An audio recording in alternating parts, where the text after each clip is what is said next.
Hey everybody, it's Sherri, Divband here with a spiritual check-in with you. I wanted to actually, I had an idea to bring forward some of the things that I have been seeing in the past, I would say, year and a half in my sessions. And I thought it might be exciting to kind of pull it all together to see where we're going and what I'm seeing for the future, just as an opportunity to take everybody away from the negative, dense energy that we're experiencing right now that is pulling the vibration down of the collective. And I wanted to redirect your attention into something positive. And so, again, for those of you who are new to my work or maybe watching me for the first time, the way that I get a lot of my information, because again, I don't claim to be a psychic. I am an intuitive. And so when I work with my clients on one-on-one sessions, which I do probably about 15 a week, I've worked with about 1,000 people just in the last 9 months. So a couple thousand on top of that. Over the years. And I have a unique perspective because in my sessions, I'm able to communicate with the guides or the higher self or the soul family of the person I'm working with, that helps direct them and give them guidance on their life mission, their life goals. So I do soul readings. So we talk about past lives, things that they're working through, traumas. And throughout the years of working with all these people, I've had a very unique opportunity to tap into the future of that person, which then allows me to kind of, the more people I work with, I'm able to kind of see where the future is going based on seeing a lot of people within the same kind of realm or themes in life that I've seen a bunch of times over the last years of working with people. So what I mean by that is I saw that the schooling system was going to change, the education platform was going to change 6 or 7 years ago. I've talked about this before, where in my sessions, not because I was asking for it, but in my sessions, I started seeing things in the university level start to shift. And I was told that the universities would be gone in the future. And we would have trade schools where children, or not children, but youth or young adults would go after their high school years. And they would go into a sort of a trade school to study just what they need a certification for in order to work in that area, whether it's engineering or mechanics or nursing. And these certifications would vary based on what it is that they would be doing. So some of them could be a 6-month certification and others could be several years or more, depending on what it is that they're doing. But we would get rid of this kind of university setting where you really go into a lot of debt, and then a lot of youth go into the universities not really knowing what they want to do. They spend a lot of time, waste a lot of time taking classes that they're not interested in. And then they really don't feel like they've received a well-rounded experience because they don't really get to spend enough time learning exactly what they really are interested in. So the trade schools would take kind of the place of that. So I saw that about 6 years ago, and I saw that through multiple sessions with different people, and it would come through, and I said, oh, wow, this is really cool. But I didn't really do anything with that information at the time. So my point in mentioning this is throughout let's say just the past year, to be really specific, working with over 1,000 people, I got to see a lot of nurses or a lot of doctors or a lot of engineers or scientists or teachers. And after a while, I've worked with 30, 40 teachers, and I can see the future of education, and I start putting it together. I'm like, oh, wow, I've seen this a lot. And it's very consistent. And so that's how I formulated kind of my own glimpses and what I believe the future is going to look like in this great shift that's occurring. And so I wanted to go over some of that today because I feel like it's a nice break from our current reality to see and focus on things that are coming. Time is really difficult to predict right now, so I don't give dates anymore. I used to, but then we have free will. And that's part of the issue of this ascension, and what's taking what we feel in this density is a long time, because we are a lot of spiritual beings that are awakening, are raising in density. And so time is shifting for them, and their awareness is shifting, their consciousness is shifting, and they're seeing things differently. And so they're awakening to their true purpose, and they are excited to see where their reality is going. And so in this third density paradigm, Things are really slow, they're dense, there's a lot of fear, there's this illusionary programmed world that we're in. And so it's really hard to get ourselves out of that, because our free will, a lot of it has to do with our mind. There's a lot of talk out there about entities being attached to people.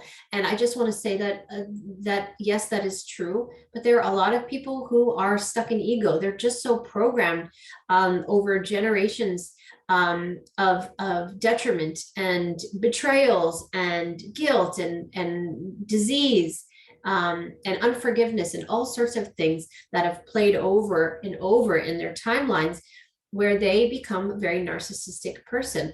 They're very negative, they're very dark, they're very dense, and they don't always have a entity attached. We can't always blame it on some other outward being influencing. Sometimes it actually is us, or not me, but other people. They really are just dark people. There are psychopaths out there. They don't always have an attachment to them. They actually attract negative energy to them, because they are in this field of ego, of greed, of power, of wanting more, and very manipulative. And so unfortunately, there are a lot of those people in this planet right now as we speak, and they are holding the ascension back, because their free will is, well, I'm going to remain in my reality, even if it's not good for others. Now remember, service to self, egocentric people are the ones that are holding the train right now, because they are thinking about themselves, how much money they have,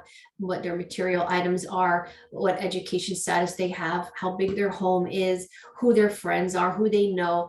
Those are the people that are very third density, and they have free will at the end of the day, and we can't shift their views and their reality for them. That has to happen on their own in some way that's unique to everybody. And so that's part of the reason why we are still in this spiritual ascension period that's taking so long, because there are so many of them out there that are walking around right now status quo. Their normal never changed. They're still very much about money and greed and power, and they're playing into that. And that is what's holding us back. And so there isn't much we can do about that. So trying to predict time is very hard to do, because there are too many variables, because there are too many people out here with free will. And so a lot of us are, like I call, holding the space. A lot of us are holding the space for our families, for our friends, for our loved ones, neighbors.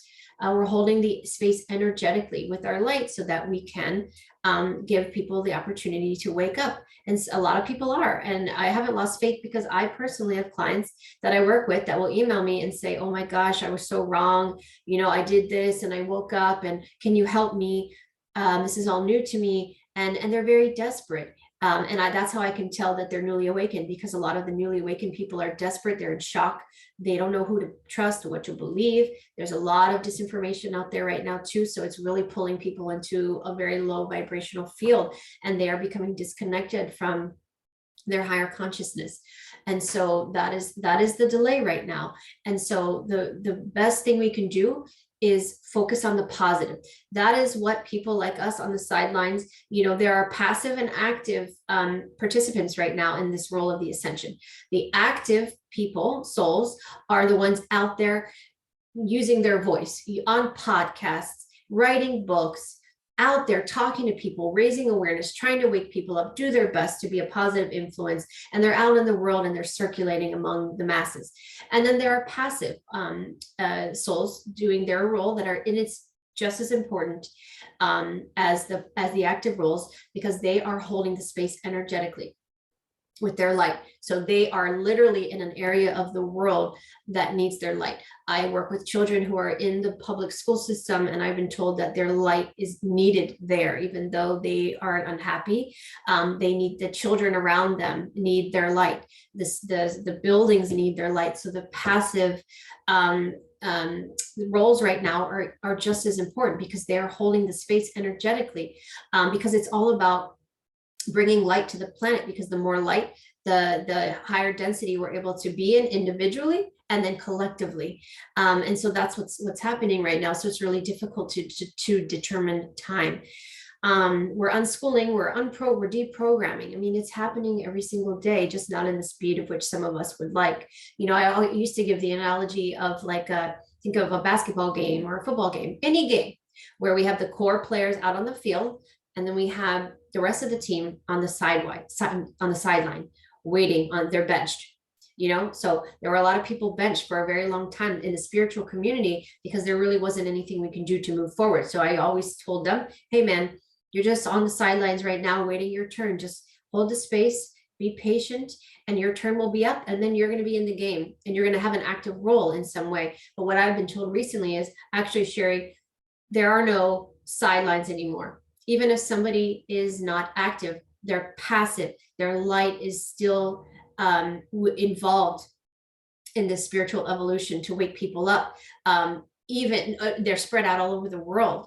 And to me, that was very profound because I hadn't thought about it. I hadn't thought about it that way. And a lot of these people are children. So they're passive. They're not going to be out there activating. They're not going to be out there protesting. They're not going to be out there voicing their opinion for freedom. I'm talking about the young ones, but they're doing a lot with their light. And that is what we're paying attention to right now, the active and the passive roles. So there's a lot going on. So please don't lose hope.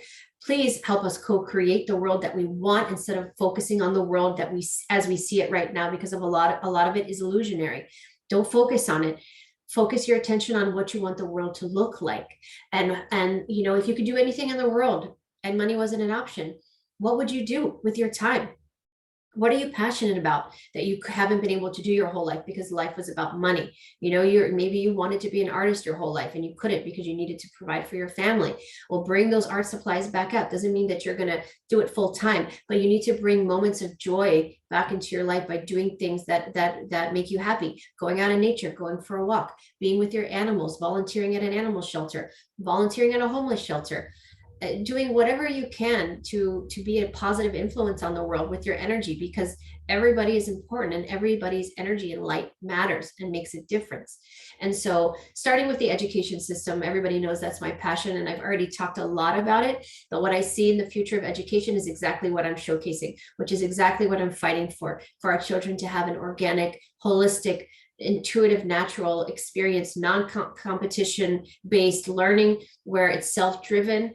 It really prepares children for the future. And when they walk into the world, or really as they go through developmental stages and ages in their life, they have the tools that they build upon in previous years that help them through stress and anxiety and how to channel their emotions, how to balance their energy, how to understand that they do have a higher consciousness and what that is, and what is a third eye, and how do I access my intuition, and how do I trust it, and how to take care of myself, how to tap into the energy of the world, the earth, how to grow my own food, what's intuitive eating. All of these things our children should be learning as they go through their educational experience. They are becoming more well-rounded, balanced human beings that are compassionate and empathic to others and truly feeling balanced and at peace and centered. That is the world that we are trying to create throughout the education system. And as they get older, as they get older to the high school years,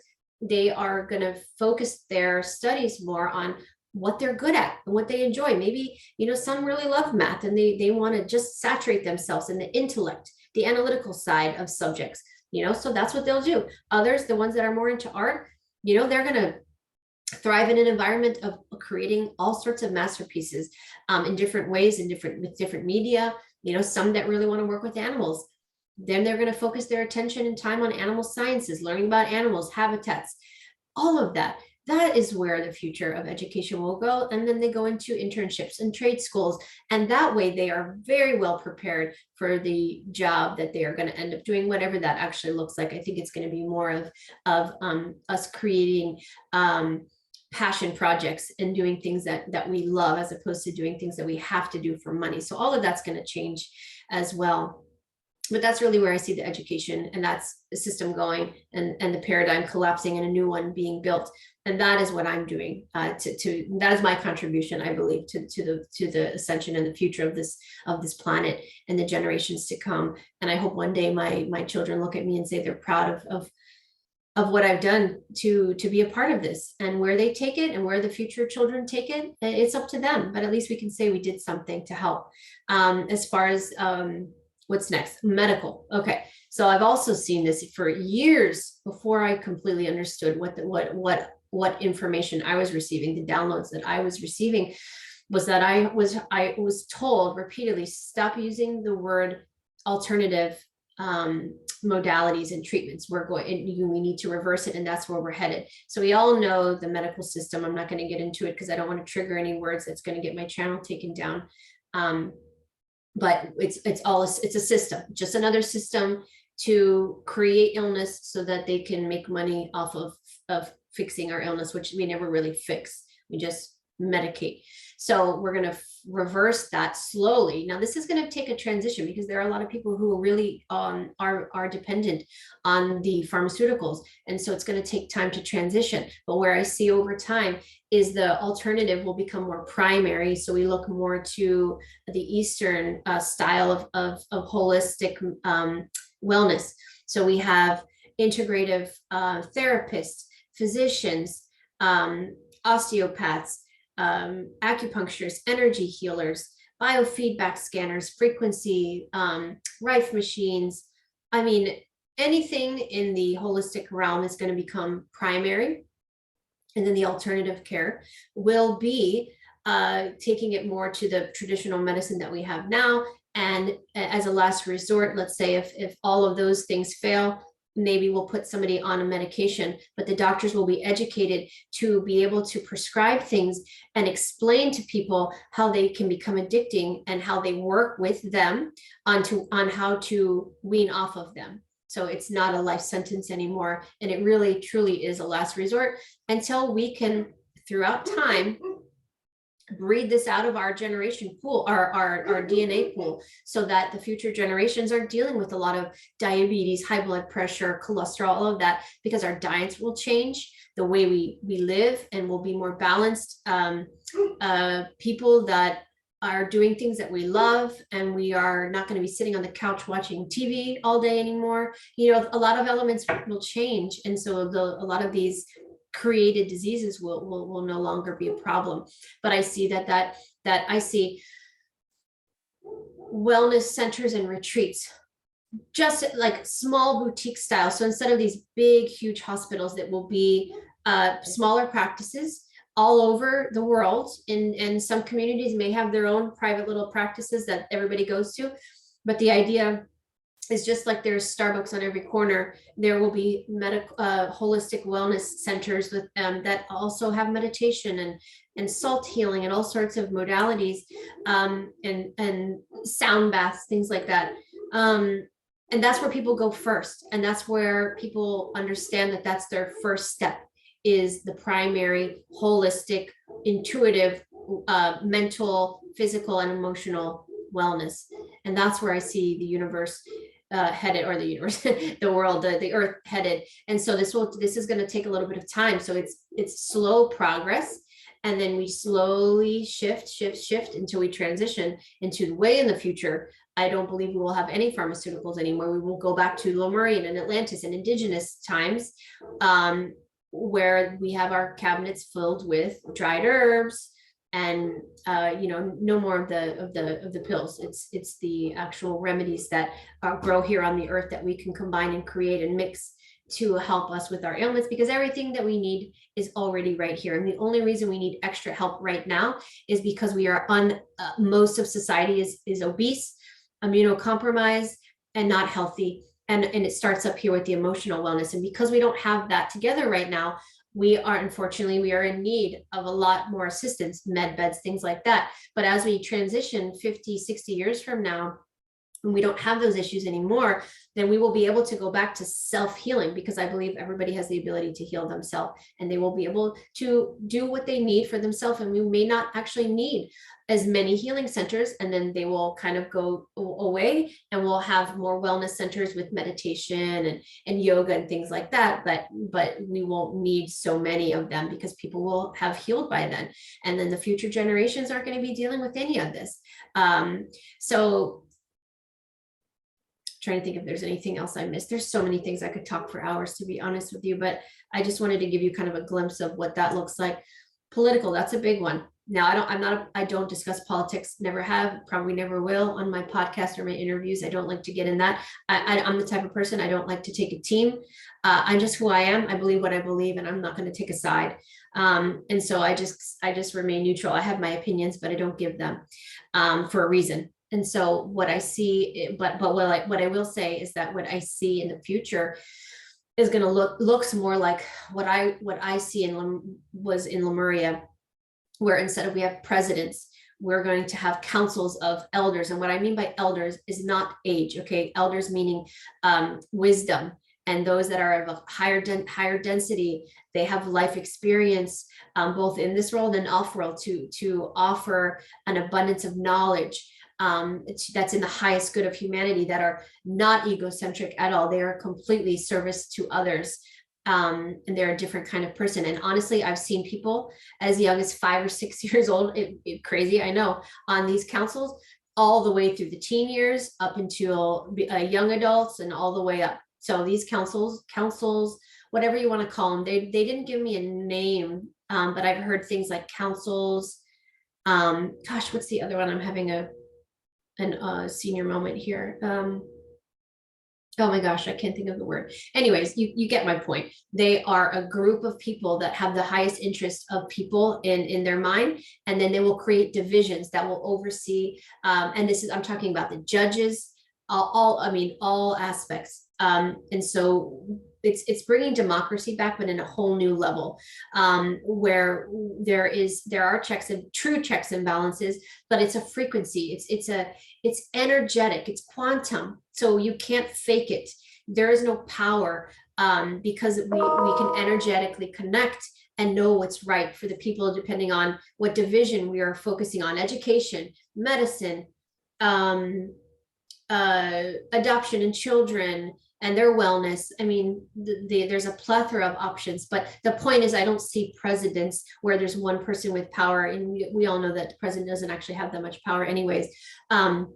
But it's more of these councils of elders, where there are groups, and there may be, and cities and states may be independent of one another. The borders are going to be open all over the world. I don't think we're going to have, the countries may even be called something different, but there'll be just geographical locations. It won't be so divided.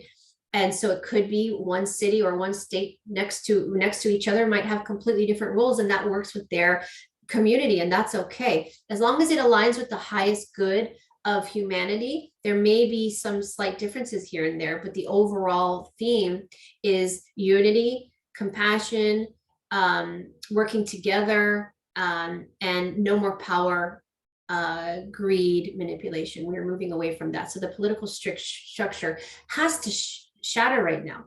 We have to be okay with getting out of our comfort zone, and understanding that potentially certain people won't come back and be president, because we're not going to have one anymore. We're going to have different, I see all the roles shifting. It may not look exactly like I'm seeing. I know it's more complicated than what I'm saying. And there will be groups of leaders, but it won't be in the format that we're seeing now. And so that's all I'm going to say for right now, because I'm continuing to get more information on that. And I don't want to say more until I have more to say. Okay, so we have education. We have, I've done other videos on the food industry and animals, and so I recommend you go back and listen to that. But I do see a shift in how we process food, how we grow food. It'll be more organic and locally sourced. So there's no more big box stores like Walmart and Target. Communities will have their farmers markets. And their markets, like what are they called? Farmers markets, I guess, is what I'm trying to think of, where people come in the community and they bring the things that they are able to make, clothing, all sorts of things, and we could barter, or they have a cost to them. Maybe you have gold or silver, whatever it is, but it won't be the unified system that we have right now. And I have been told repeatedly that as we shift into a higher frequency or a higher density, our bodies are changing, and a lot of people are experiencing ascension symptoms and symptoms to indicate that you are in fact changing. Our physical bodies are changing. I'm not going to get into that because I've talked about it extensively. But one of the things that I've seen is that we are going to eat 2/3 less of the food that we are eating now. And that's going to take, that's gradual, not tomorrow, but over time, we'll notice that we're going to start eating less and less, drinking more, and eating more whole foods. And so we are going to eat less animal products. I don't think it's 100% going to go away, but I think a vegetarian and vegan diet is going to be probably primary at some point. And then if you are one that would like to eat meat, because again, some people, they want to have their meat, and if they are able to locally source their meat or work with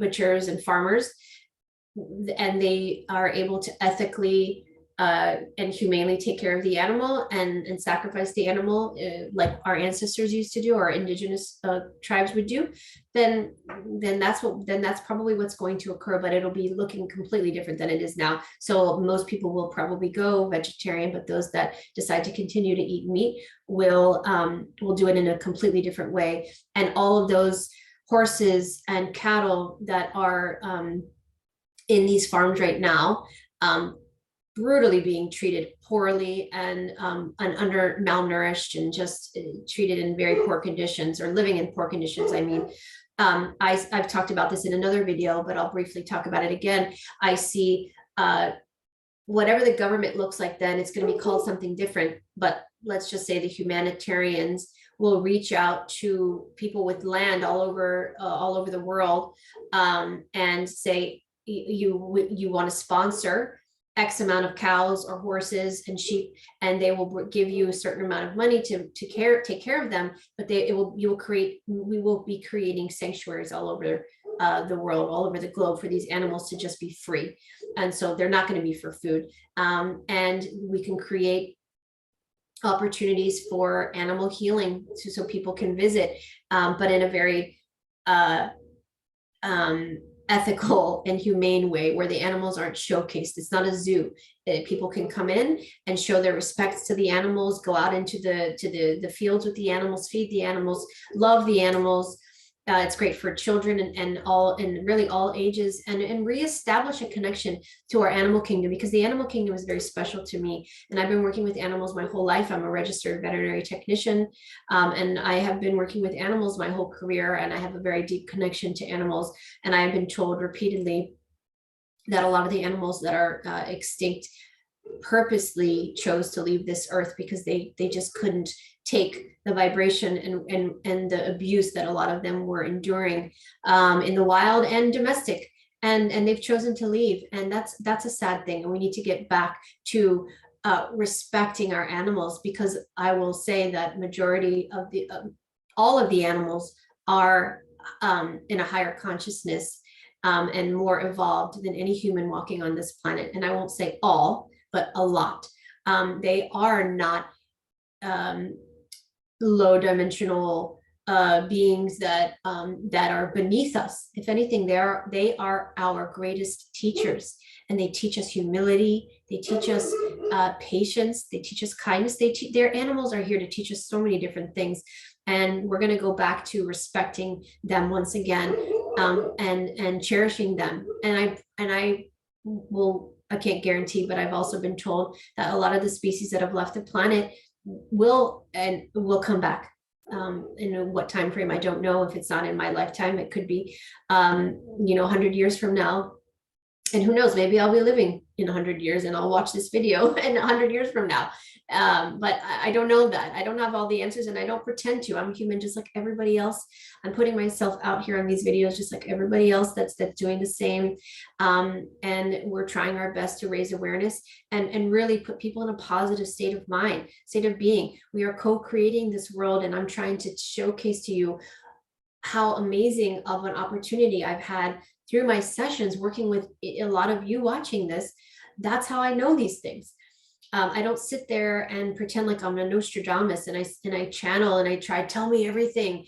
No, that's not it. I just happen to have a huge amount of information that has come through my sessions that has allowed me to be able to see a lot of these things. And I wanted to share those things with you today so I can hopefully lift some of your spirits up and let you know that I truly believe everything is going to be okay. Maybe not in the time frame, and it doesn't look exactly how we would like, but I believe that we're all going to be fine. Just give it a little bit more time. Raise your vibration by doing things that bring you joy.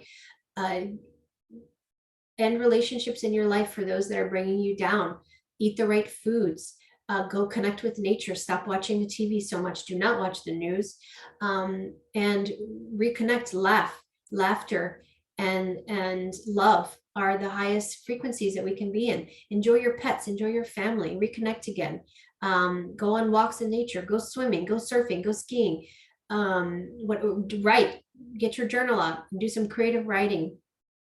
Anything that you can do to bring yourself out of the vibration of fear. And if more people did that at the exact same time, I believe that we would get through this a lot sooner, because our light is so powerful that even though there are a lot of dark people on the planet that are using their free will to remain where they are, I still think that if there are enough of us awake and our light can combat the dark, we will see miracles happen a lot faster. But until then, keep your head up. And I hope that this video was helpful for you today. I'm sure I forgot a ton of things. And as soon as I stop this, I'm going to say, dang it, I didn't say that. But that's okay, because I'll just do another one. So hopefully you guys don't get tired of hearing from me. All right. Well, I hope everybody is doing well. And until next time, I'll see you guys.